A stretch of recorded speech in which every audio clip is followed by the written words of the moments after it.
사도행전 17장 16절부터 18절까지 말씀 보겠습니다. 우리 한 절씩 교독하겠습니다.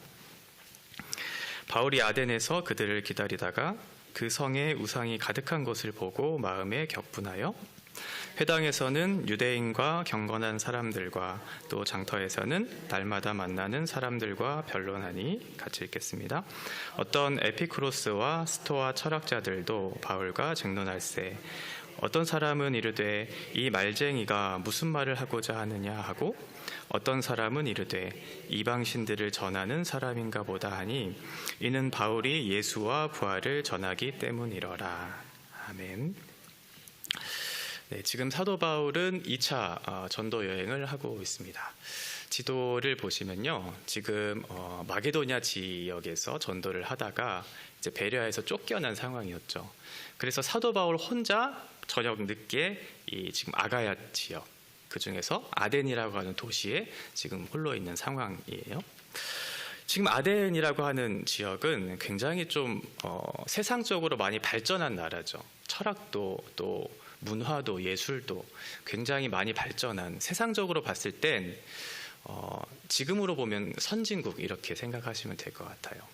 그때 사도 바울이 홀로 그 아덴이라고 하는 곳에 왔는데, 지금 아덴에서 사도 바울이 봤던 건 뭐냐면 그런 아름답고 웅장한 그리고 발전된 어떤 문화와 어떤 철학과 이런 것들을 본 게 아니고요, 영적으로 무너져 있는 아덴의 그 도시의 현실을 본 거죠.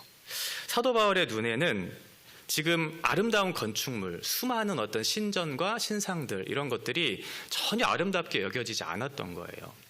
굉장히 정교하고 아름답고 웅장한 그런 신상과 신전들이 있었던 곳이었는데 그렇게 보이지가 않았던 거죠. 오늘 우리가 이 말씀을 통해서 살펴보려고 하는 건 세상의 한복판에서 홀로 서 있는 사도 바울, 그러면 그 속에서 무엇을 보고 무엇을 느끼고 어떻게 행동해야 될지를 생각하겠죠. 오늘날 우리들에게도 똑같은 적용을 할 수 있을 거예요. 하나님께서 우리를 이곳에 두시고 이곳 가운데 하나님을 섬기고 하나님의 영광을 위해서 우리를 지음을 받았는데 우리는 어떻게 하나님을 위해서 살고 있는가? 이 세상이 말하고 있는 어떤 현실적인 문제들이나 우리의 눈에 보이는 그런 웅장하고 아름다운 건물에 우리의 마음을 빼앗긴 채 그렇게 살고 있지는 않는가? 우리는 무엇을 보아야 하고 또 어떻게 살아야 하는가에 대한 부분들을 좀 살펴보려고 합니다. 사도 바울이 16절에 보니까 아덴에서 그들을 기다리다가 실라와 디모데를 기다리고 있는 상황이잖아요. 그리고 그 성에 우상이 가득한 것을 보고 마음에 격분했다, 이렇게 되어 있어요. 당시 아덴은 엄청난 파르테논 신전과 같은 크고 웅장한 위대한 건물들이 있었지만 사도 바울의 눈에는 우상들밖에 보이지 않았어요. 여기에서 우상이 가득했다라고 하는 건 우상이 그 도시를 덮고 있다, 이런 뜻이거든요. 그러니까 그 화려하고 웅장한 그 하나님께서 만드신 사실은 아름다운 세상이 그 우상이라고 하는 것에 감추어져 있는 거죠. 겉으로 봤을 때는 우상의 아름다운 그런 건축물들이 보이면서 참 아름답고 정말 예술적이다라고 생각할 수 있겠지만 그런 잘못된 예술적인 어떤 열심과 인간의 이성들이 하나님의 영광을 가리고 있는, 그러니까 우상이 땅을 가리고 있는 그런 의미예요. 그러니까 하나님의 아름다운 창조 질서가 지금 보이지 않는 그런 것을 본 거죠. 거기에 대해서 지금 사도 바울이 어떻게 하고 있냐면 격분하고 있다, 이렇게 되어 있어요. 얼마나 우상이 많았으면 그렇게 격분했을까요? 22절에 보면 당시에 그 아덴 지역에 있었던 사람들이 종교심이 매우 많았다, 이렇게 표현하고 있어요. 그러니까 당시에 로마의 시인들이 뭐라고 표현했냐면 그 아덴 지역은 사람을 발견하는 것보다 신들을 발견하는 것이 더 쉽다라고 이렇게 풍자할 정도로 몇만의 어떤 신이 있었거든요. 그러니까 상상할 수 없을 정도의 신들이 있고 그를 섬기기 위한 신전들이 이렇게 많이 있었던 그런 아덴 지역에 그런 건축물들과 조각상들을 보면서 사도 바울의 눈에는 전혀 아름답지 않았던 거예요. 하나님께 영광을 돌려드려야 할, 하나님께서 주신 지성과 아름다운 창조적인 어떤 그런 예술성들이 하나님을 위해서 사용되어야 할 텐데 하나님이 아닌 우상들에게 그런 것들이 수용되고 있는 것을 보면서 마음이 굉장히 아팠던 거죠. 그래서 그 성에 우상이 가득한 것을 보고 마음이 격분했다, 이렇게 되어 있어요. 그러니까 하나님의 자리를 대신하고 있는 그 모습을 보면서, 그러니까 눈이 다른 거죠, 사도 바울은. 그러니까 우리는 그것을 보면서 참 아름답다. 어쩜 저렇게 아름답게 이 건물이 지어졌을까? 그리고 그 발달된 어떤 문화와 예술과 철학의 발달들을 보면서 참 신비하고 오묘하다라고 그런 생각을 할 텐데, 사도 바울의 눈은 관점이 달랐던 거죠. 그것이 하나님의 영광을 가리고 있구나, 인간의 자랑과 업적들이 하나님의 영광을 가리고 있구나라고 그렇게 생각하면서 분노했던 거죠. 그래서 이 격분이라고 하는 이 단어를 사용했어요. 이 격분 파록시노라고 하는 단어는 출애굽할 때 이스라엘 백성들이 시내산에 올라가 있는 모세, 하나님과 조화하고 있는 그 상황 속에서 하나님을 대신해서 금송아지를 만들었죠. 그리고 그 우상에게 절을 했잖아요. 그때 모세가 느꼈던, 하나님이 느꼈던 그 분노의 마음, 그것이 바로 이 파록시노라고 하는 단어예요. 그리고 이사야서에 보면 이스라엘 백성들이 바알 신에게 절을 하기 시작하는 그 모습을 보면서 이제 하나님께서 어떠한 마음을 표현해 주시냐면 65장 2절과 3절에 보면, 내가 종일 손을 펴서 자기 생각을 따라 옳지 않은 길을 걸어가는 패역한 백성들을 불렀나니. 그러니까 이스라엘이 하나님께 영광을 돌려야 하는 것을 지금 우상들에게 돌리고 있는 그 모습을 보면서 하나님이 어떠한 마음을 표현하시냐면, 곧 동산에서 제사하며 복돌 위에서 분향하며 내 앞에서 항상 내 노를 일으키는 백성이다. 그러니까 하나님께서 우상을 향해서 절하고 우상을 섬기고 있는 이스라엘 백성들을 향해서 격분하신 이 파록시노가 격분했다라는 질투의 마음도 있으신 거예요. 그러니까 단순한 화가 났던 것이 아니고, 내가 사랑하는 백성이잖아요. 내가 사랑하고 아끼는 누군가가 다른 사람과 사랑하고 있는 그런 질투의 마음을 하나님께서 느끼시고 격분하셨던 거죠. 이 마음이 하나님께만 있는 건 아니죠. 우리들에게도 있어요. 하나님을 대신하고 하나님의 영광을 취하려고 하는 수많은 어떤 그런 모습들을 보면서 하나님을 사랑하고 하나님을 따르고자 하는 하나님의 거룩한 백성들에게도 동일한 마음이 들거든요. 사도 바울도 그런 마음이 들었던 거예요. 열왕기상 19장 10절에 보면 엘리야도 이런 마음이 들었어요. 그가 대답하되 내가 만군의 하나님 여호와께 열심히 유별하오니 이는 이스라엘 자손이 주의 언약을 버리고 주의 제단을 헐며 칼로 주의 선지자들을 죽였음이오며 오직 나만 남았거늘 그들이 내 생명을 찾아 빼앗으려 하나이다. 네. 이스라엘 백성 전체가 하나님 앞에 등을 돌렸을 때 그 백성들을 보면서 엘리야가 아파했던 그 마음이죠. 하나님을 드러내야 하는 자기 백성들이 하나님을 드러내기보다는 오히려 우상들을 드러내기를 기뻐하고 우상들에게 절을 하고 그 제단에 절을 하고 제물을 드리면서 그 우상을 섬기고 있는 그 모습을 보면서 하나님만 마음 아파하셨던 것이 아니고요, 그를 따르는 거룩한 백성들도 그 마음이 이제 있었던 거죠. 그러니까 사도 바울도 그런 마음이었던 거예요.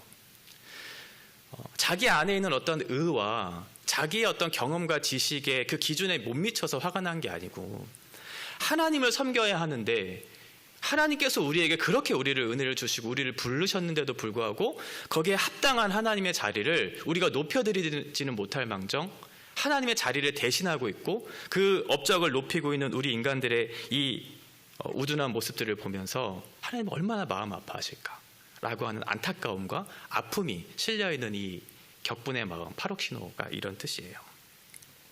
그래서 사도 바울이 이렇게 결단을 해요. 17절에 보니까 회당에서는 유대인과 경건한 사람들과 또 장터에서는 날마다 만나는 사람들과 변론을 했다, 이렇게 되어 있습니다. 수많은 사람들을 만났어요. 유대인도 만났고 경건한 사람들도 만났고 장터에서는 여러 분류의 사람들을 만났겠죠. 그 사람들과 만나서 변론을 하기 시작했다, 이렇게 되어 있습니다. 이때의 변론은 내가 어떠한 그 사람을 경쟁에서 눌러 이겨야지, 내가 내 논리로 저 사람을 이겨야지라고 하는 그런 변론의 의미가 아니고요, 적극적인 어떤 선을 행하고자 하는 그런 의미가 담겨져 있어요. 그러니까 사도 바울의 마음속에는 저 사람들에 대한 화가 있다기보다는 저 사람들에 대한 안타까운 마음이 있었던 거예요. 하나님께로 돌려야 할 그 영광을 사람들에게, 우상들에게 섬기고 있는 그 사람들이 예수 그리스도의 복음을 듣고 돌아와 하나님께 영광을 올려드렸으면 좋겠다라고 하는 그런 안타까운 마음으로 변론을 한 거죠. 우리가 어떠한 믿지 않는 사람들과 이야기할 때 가끔 실수하는 지점들이 그런 거죠. 우리가 알고 있는 복음을 따뜻하게, 그 사람들은 아직 모르니까 그 상황에 대해서 이해시키고 돌아오기를 바라는 마음으로 그 사람과 이렇게 얘기할 수 있어야 되는데 그 사람은 틀렸어라고 하는 약간의 정죄하는 그리고 약간의 우월감을 가지고 믿지 않는 사람과 대화하는 경우들이 가끔 있거든요. 그렇게 하지 않았어요, 사도 바울은. 그 사람도 하나님께 영광을 돌려드렸으면 좋겠다. 거기에 돌이켜 회개하고 우리가 마땅히 올려드려야 할 그 영광이 무엇인지를 알기를 원하는 마음으로 그 복음을 전했던 거죠. 그 중에 대표적으로 에피쿠로스와 스토아 학파라고 하는 사람이 있었어요. 18절에 보니까 어떤 에피쿠로스와 스토아 철학자들도 바울과 쟁론할세 어떤 사람은 이르되 이 말쟁이가 무슨 말을 하고자 하느냐 하고 어떤 사람은 이르되 이방신들을 전하는 사람인가 보다 하니 이는 바울이 예수와 부활을 전하기 때문이로라.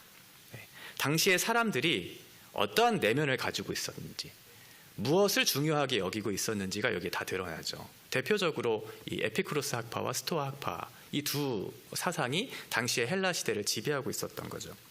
에피쿠로스 학파는 일단 신은 인간에게는 아무런 관심이 없다라고 생각했어요. 그러니까 신과 우리는 상관없는 존재다라고 그렇게 생각했던 거죠. 그러니까 우리는 상관없으니까 어떻게 살아요? 하나님과 상관없는 삶을 살겠죠. 그 사람들에게 있어서 죽음도 죽음 이후의 심판도 없다고 생각했어요. 그러면 이 사람들에게 있어서 중요한 건 뭘까요? 지금이 중요한 거죠. 지금의 현실을 그러니까 쾌락을 추구하면서 살아가자라는 그런 의미를 담고 있었던 그 사상이 하나의 사상이었고요. 두 번째 스토아학파는 뭐냐면 모든 것에 신이 깃들여져 있다. 이게 범신론적 사상이라고 하는데 모든 것이 하나님이 깃들여져 있는 그래서 모든 일들에 있어서 하나님께서 함께 하시고 그래서 모든 것들이 하나님의 운명과 숙명에 우리의 인생이 맡겨져 있다. 이렇게 생각했던 사람이에요. 이 사람들은 육체의 쾌락을 추구하기보다는 절제해요. 금욕주의를 했던 사람이에요. 절제하고 고통도 감수하고 그러면서 마치 어떤 영적인 세계를 이렇게 체험할 수 있다고 생각하는 그런 대표적인 두 사람들이었는데 한쪽은 쾌락을 추구하고 한쪽은 절제하고 도덕적인 삶을 추구하는 결국은 이 사람들이 섬겼던 신은 뭘까요? 자기의 육체의 쾌락의 신을 그리고 한쪽은 자기의 어떤 절제와 도덕적인 삶을 추구하는 신을 섬겼던 대표적인 사람들이죠. 이렇게 사도 바울은 이런 대표적인 두 철학에 맞서서 그것이 아니고 하나님은 우리와 상관없이 동떨어져 있는 그런 하나님이 아니다. 그분은 천지 만물을 창조하신 하나님이실 뿐만 아니라 우리와 가까이 계시고 우리를 돌보시고 보호하시는 인격적인 하나님이시다. 뿐만 아니라 우리를 그냥 내버려 두시는 그런 하나님이 아니고 우리를 구원해 주시는 구원하시기 위해 이 땅에 오신 그런 하나님이다 라고 하면서 마지막 너희는 죽음 이후에 아무런 심판도 없고 죽음 이후에 삶이 없다고 생각하지만 우리 하나님은 그런 분이 아니고 하나님은 마지막 때에 심판하시는 하나님이다. 이렇게 네 가지를 얘기해요.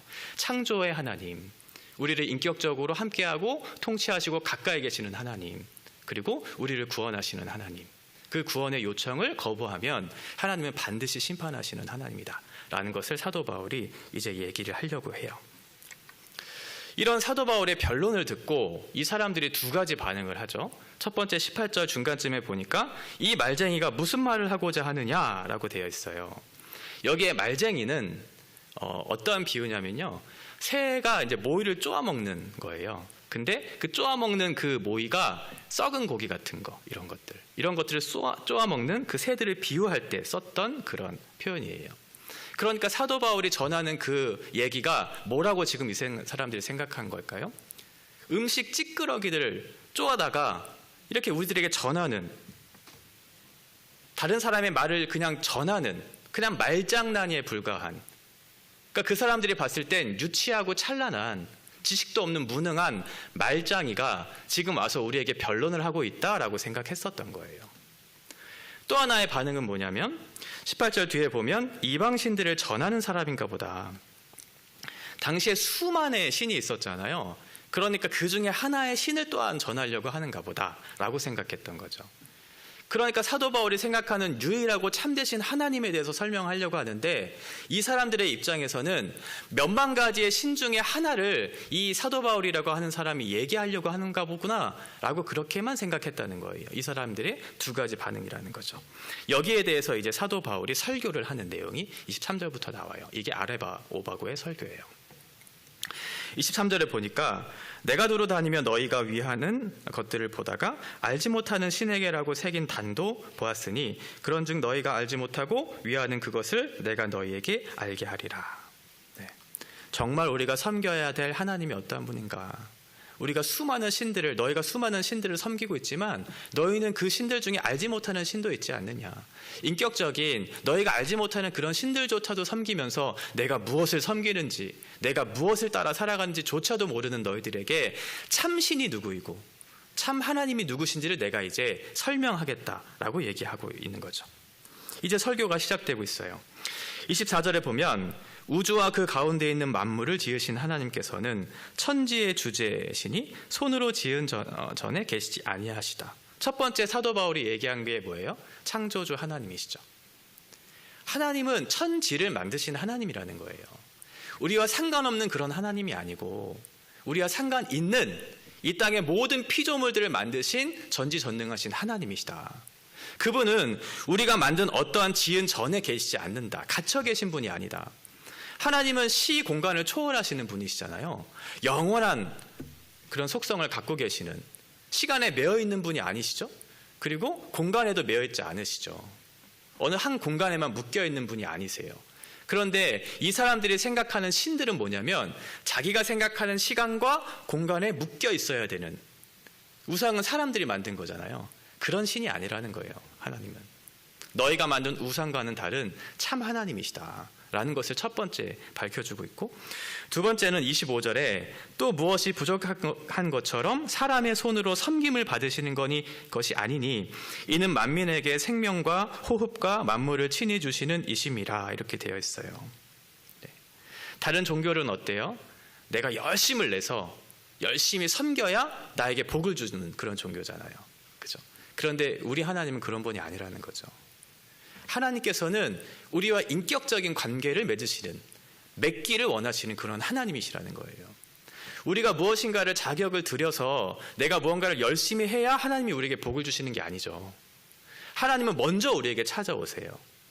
우리가 죄인 되었을 때 그 아들을 이 땅에 보내어 주셔서 우리를 위해 십자가에 대신 죽게 하시고 우리에게 생명을 주시는 하나님이시죠. 그 하나님을 알게 하시고 난 다음에 거기에 대한 반응으로서 우리가 하나님 앞에 어떻게 살지를 가르쳐 주시잖아요. 십계명을 주실 때도 마찬가지로 십계명을 통해서 너희가 구원을 받아라 이렇게 말씀하지 않으셨고, 구원 이후에 너희가 이제 구원받은 백성이 되었으니 이러한 삶을 살아라 라고 우리에게 먼저 찾아와 주시고 우리에게 은혜를 베풀어 주신 결과 우리의 삶을 돌이키고 회개해서 하나님의 거룩한 뜻을 따라 살고자 하는 마음들이 우리 가운데 생겨나는 거죠. 그런 하나님이라는 거예요. 우리의 필요를 채우시고 공급하시는, 너희의 신과는 다르다. 그분은 나의 하나님, 우리의 하나님은 우리의 필요를 채우시고 우리를 보호해 주시고 우리의 인격적인 사귐을 갖기를 원하시는 그런 하나님이시다는 것을 말씀해 주고 있죠. 26절에 보니까 인류의 모든 족속을 한 혈통으로 만드사 온 땅에 살게 하시고 그들의 연대를 정하시며 거주의 경계를 한정하셨으니, 이렇게 되어 있죠. 하나님께서 천지를 만드실 뿐만 아니라 인간을 만드셨는데 어떻게 만드셨냐면 한 혈통 안에서 만드셨대요. 그리고 나서 그냥 일률적으로 똑같은 인간들을 만들어낸 게 아니고 다양한 인종들, 다양한 나라들, 이렇게 각각의 어떤 다양성들을 하나님께서 우리에게 주시고 난 다음에 하나님이 우리에게 기대하시는 것들이 있었어요. 27절에 보니까 이는 사람으로 혹 하나님을 더듬어 찾아 발견하게 하려 하심이로되 그는 우리 각 사람에게서 멀리 계시지 아니하도다. 왜 하나님께서 사람들을 다르게 지으셨냐면, 각각의 차이를 두셨냐면 서로를 통해서 서로의 그 안에 있는 하나님의 형상과 아름다움을 발견하면서 하나님을 더듬어서 혹시나 찾을 수 있을까, 그런 마음으로 각각의 그 사람들의 다양성을 우리에게 주셨다는 거죠. 그런데 인간들은 어떠냐면 하나님을 찾고자 하는 마음도 없을 뿐더러 어때요? 사람들을 대할 때 그 사람들의 다름을 다르게 보지 않고 어떻게 해요? 틀렸다고 보죠. 그리고 그 사람의 안에 담겨져 있는 아름다운 인격과 하나님의 형상을 보기보다는 내 안에 있는 어떤 편견과 내가 가지고 있는 기준점에 못 미치는 것을 통해서 그 사람을 차별하고 편견하기 시작하죠. 그 사람을 보면서 하나님의 아름다움을 발견해야 되는데 자꾸만 외모를 보기 시작하죠. 그러면서 하나님의 형상으로 지음받은 그 아름다운 존재를 존중하고 책임있게 대하기보다는 오히려 편을 가르고 미워하고 시기하면서 이렇게 하나님께서 기대하시는 것을 충족시키지 못하는 인간의 악한 모습들이 있었다는 거죠. 그런데 하나님은 우리를 어떻게 대하시냐면 27절에 하반절에 보면 그는 우리 각 사람에게서 멀리 계시지 아니하도다. 하나님이 우리를 가까이 하고 계시고 가까이 하고 싶으셔서 그렇게 두셨는데 우리 스스로가 그렇게 하지 못하니까 가까이 계셔서 우리가 그분을 찾을 수 있도록 우리를 계속해서 보호해 주시고 지켜주신다는 거예요. 그러니까 멀리 떨어져 계시는 하나님이 아니시죠. 우리와 상관없는 하나님이 아니시고 우리와 가까이 계시고 우리와 인격적인 사귐을 맺고 싶어하는 하나님, 이걸 얘기하고 있죠. 그런데 너희들이 섬기는 신들은 어떠냐? 너희들이 섬기는 신들은 인격적인 관계를 맺는 참 신이 아니지 않느냐? 상관없는 삶을 살아도 되는 그런 신이지 않느냐? 그런데 우리 하나님은 그런 분이 아니라는 거죠. 그러면서 28절에 우리가 그를 힘입어 살며 기동하며 존재하느니라. 너희 시인 중 어떤 사람들의 말과 같이 우리가 그의 소생이라 하니 이와 같이 하나님의 소생이 되었은즉 하나님을 금이나 은이나 들에다 사람의 기술과 고안으로 새긴 것들과 같이 여길 것이 아니니라. 우리는 그 하나님과 인격적인 관계를 맺으면서 그분을 의지하고 그분의 도움을 구하면서 살아가야 하는 존재들이지 너희 스스로가 너의 힘으로 너희 삶을 스스로 경영할 수 있는 존재가 아니다. 그러면서 우리는 그를 힘입어서 존재하는 존재다. 이건 뭐예요? 결국 그 하나님이 필요하다는 거잖아요. 그러니까 하나님 앞에 우리의 죄를 돌이켜서 회개하고 주님과의 깊은 관계를 맺을 때 비로소 너희가 바른 삶을 살 수 있다. 그런데 왜 너희들은 우상들로 하나님을 대신하면서 마치 그것이 우리의 삶을 윤택하게 하고 행복하게 해줄 것처럼 거짓된 것을 금이나 은이나 들에다 사람의 기술과 고안으로 새긴 것들을 섬기면서 왜 그렇게 무가치하고 우매한 짓을 하고 있는가? 라는 것을 지금 사도 바울이 얘기하고 있죠. 인생을 살면서 우리가 의지할 것이 참 많지만 그런데 그것은 한정적이죠. 우리의 마음을 지속적으로 하게 해주는 그리고 우리의 마음에 평안을 가져다주는 진정한 의미에서의 우리가 의지하고 붙잡아야 할 것, 그것은 하나님뿐인데 자꾸만 세상 사람들은 이 땅에 보이는 가치에 우리의 마음을 빼앗겨서 그것을 붙잡아야지만 내가 행복할 수 있을 것이라고. 물론 일시적으로 그것이 행복하긴 하겠죠. 그런데 그것이 우리의 영원한 행복을 보장해 주지는 않잖아요. 그런데 한번 실패하면 거기에 대해서 돌이키고 회개하고 다시는 그것을 붙잡지 않아야 할 텐데 우리의 마음이 얼마나 영약하고 어리석은지 한 번 속고 또 속고 또 속죠. 이것이 아닌 걸 알면서도 또 그것을 붙잡아요. 그것을 붙잡으면 실패할 것을 알지만 그럼에도 불구하고 또 붙잡는 그런 어리석은 인생들을 우리가 살아가고 있죠. 그런 사람들에게 하나님께서 요청하셔요. 이제 그만해라. 30절에 보니까 알지 못하던 시대에는 하나님이 간과하셨거니와 이제는 어디든지 사람에게 다 명하사 회개하라 하셨으니 예수 그리스도를 통해서 나타내 보여주신 하나님의 뜻이 있고 거기에 대해서 하나님이 그 구원의 길을 열어주셨잖아요. 그것을 알지 못할 때에야 우상을 섬기면서 그것이 마치 우리의 구원이 될 것처럼 우리의 영원한 생명을 보장해 줄 것처럼 그렇게 살았던 인생들이지만 이제는 그렇지 않지 않느냐. 예수 그리스도께서 우리에게 명확한 하나님의 뜻, 그것이 성취되고 있는 것이 보여지지 않았느냐. 그러니 돌이켜 회개하고 하나님 앞에 나아와라. 하나님 앞에 돌이키기만 하면 우리 안에 있는 어떠한 죄도 하나님께서 용서하실 수 있고 그 용서의 결과 하나님의 그 구원의 은혜를 받을 수 있는 시대가 왔다고. 그러니 돌이켜 회개하라고 우리에게 구원을 요청하고 계시죠. 그러니까 세 번째, 하나님은 어떠한 분이시냐면 우리의 구원을 주시기를 원하시는 구원자라는 거예요. 그분은 천지를 만드신 창조주이실 뿐만 아니라 우리와 가까이 하기를 원하시는 인격적인, 우리와 사귐을 원하시는 그런 하나님이신데, 너희가 우상을 섬기면서 하나님과의 관계를 포기했으니 그 죄에서 돌이켜 회개해서 하나님과의 그 교통, 그 사귐의 그 은총을 경험할 수 있도록 하나님께서 구원의 길을 여셨다는 거죠. 그러니까 회개하고 돌이켜라. 하나님을 믿고 의지하는 모든 자들에게 하나님께서 반드시 죄를 용서해 주실 것과 새 사람의 옷을 입힐 것을 약속해 주지 않으셨느냐. 그러니 이 은혜의 때 하나님께서 새로운 길을 여시고 예수 그리스도를 통해서 우리에게 주어질 그 구원의 길을 선택하라고 우리에게 요청하는 거죠. 그런데 이것도 때가 있어요. 하나님께서 그 구원의 길을 열어주시고 그 은혜의 때 하나님께서 회개를 요청하시고 믿음을 요구하실 때 우리의 죄에 대한 회개와 예수 그리스도에 대한 믿음을 붙잡고 나아가야 할 그 때가 있는 거죠.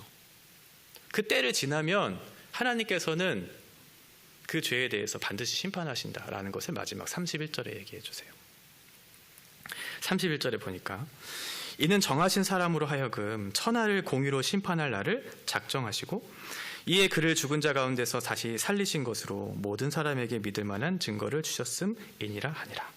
네. 하나님께서 심판하실 이도, 심판하실 때도 하나님께서 알려주셨는데 그 표시로 무엇을 주셨냐면 부활 사건을 주셨다는 거예요. 부활은 여러 가지 의미가 있지만 부활을 통해서 우리에게 한 가지 얘기해 주는 건 무엇이냐면 이 세상을 심판하실 심판주가 누구라는 것을 확실히 알려주신다는 거예요. 예수님이 십자가에 달려 죽으신 이후에 부활하셨죠. 그리고 나서 마지막에 재림의 때 우리는 그 시기를 기다리고 있는 사람들이잖아요. 그때 약속하신 것이 있죠. 부활하신 이후에 다시 오실 것에 대한 약속을 주시면서 다시 오실 그 날에 하나님께서 영원한 심판, 최종적인 심판을 우리에게 할 것이다라고 이 증거를 보여주셨죠. 그러면 그때 우리가 무엇을 해야 돼요? 이제는 우상을 버리고 하나님께서 우리에게 가르쳐 주신 하나님이 어떠하신 분이고 우리 위해서 무슨 일을 하셨는지에 대한 명확한 사실을 보여주시지 않았느냐. 그러면 그 역사적인 사건을 근거로 해서 주님 앞에 우리가 어떠한 삶을 바르게 태도를 취해야 할지를 너희가 선택해야 할 텐데 그 때가 지나면 하나님께서 반드시 심판하신다고 마지막으로 말씀하고 있어요. 이 사도 바울의 설교를 보면서 우리가 어떠한 생각을 해야 될까? 아직은 하나님께서 우리에게 주시는 은혜의 때잖아요. 아직 심판의 때는 아니거든요. 그러면 하나님께서 지금 우리에게 말씀을 우리에게 들려주실 때 누구든지 예수 그리스도를 믿고 죄에 돌이켜 회개하고 예수 그리스도를 믿는 자들에게 하나님께서는 영원한 생명을 주시겠다고 말씀하셨고 수많은 선지자들과 오늘날에도 설교자들을 통해서 하나님이 어떠하신 분이다. 하나님은 창조하시는 하나님이시고 우리가 인격적인 교제를 누리시기를 원하시는데 우리가 그 죄로 말미암아 하나님과의 관계가 파괴되어서 더 이상 관계를 맺을 수 없으니 예수 그리스도를 이 땅에 우리 가운데 보내주시지 않았냐. 그분이 우리의 하나님이다. 그 하나님께서 우리에게 베풀어 주신 그 은혜의 때를 우리가 믿고 구원을 받아야 하나님과 영원한 사귐으로 들어갈 수 있지 않겠는가. 이 때를 붙잡으라는 거예요. 할 수 있을 때 주님을 붙잡고 하나님과 가까이 할 수 있을 때 인격적인 사귐과 교제를 하라고. 그 필요와 도우심을 따라 하나님께서 우리에게 기대하시는 영광스러운 모습으로의 회복과 그 평안과 복된 삶이 무엇인지를 우리에게 누리라고 이 말씀을 주고 계시는 거죠. 오늘날 우상이 가득한 이 현실을 보면서 우리는 무엇을 볼 것인가? 사도 바울은 웅장하고 아름다운 건축물들을 보면서 감탄하지 않았어요. 오히려 그것이 하나님의 영광을 가리우고 있구나라고 생각하면서 하나님의 관점에서 그것을 보았고 거기에 대해서 마음 아파했죠. 우리는 무엇을 볼 것인가? 이 세상에 수많은 이런 아름다운 건축물들, 인간이 만들어낸 업적들을 보면서 물론 거기에 대해서 감탄할 수도 있고 아름답다고 표현할 수 있죠. 근데 그 목적 자체가, 그 방향 자체가 하나님을 향하지 않고 있다면 우리는 거기에 대해서 탄식할 수 있어야 돼요. 그것을 보고 느낄 수 있어야 돼요. 때로는 격분하는 마음, 아파하는 마음이 우리 가운데 있어야 되겠죠. 그리고 거기에서 그치면 안 되겠고 다른 사람들에게도 사도 바울과 같이 변론하면서 그 사람들을 정죄하는 마음으로 그 사람을 실족하게 하는 마음으로 변론하는 게 아니고, 그 사람도 그 우상 숭배를 그치고 예수 그리스도를 섬겨 하나님의 영광의 아름다우심을 함께 노래하기를 원하는 마음으로 우리가 복음을 전해야 되겠죠. 이것이 우리의 사명이에요. 하나님께서 이 땅에 우리를 두신 이유는 예수 그리스도의 복음을 담대하게 전하라고, 세상 속에 너희가 있지만 두려워하지 말라고, 세상이 우리를 올가매는 여러 가지 그런 일들이 있겠지만 그러함에도 불구하고 사도 바울은 아덴이라고 하는 곳에서, 최강국에서 모든 것들이 발달한 그곳에 홀로 서 있거든요. 그럼에도 불구하고 복음을 담대하게 외쳤던 것처럼 우리 또한 우리에게 주어진 이 현실에서 두려워하지 말고 복음을 담대하게 전하고 함께 이 복음의 영광을 누리기를 바라는 마음으로 이웃들을 섬기고 사랑하는 그 사명을 우리에게 감당하라고 이 설교를 우리에게 가르쳐 주신 것이죠. 우리에게 주신 이 영광스러운 복음을 우리가 외면하지 말고 우리 또한 사도 바울과 같은 그런 동일한 심정, 그리고 엘리야와 같은 마음으로 그 하나님에 대한 영광을 추구하고 그 하나님의 아름다우심을 노래하기를 원하는 간절한 마음으로 우리가 주어진 날들을 살아내야 될 것 같습니다.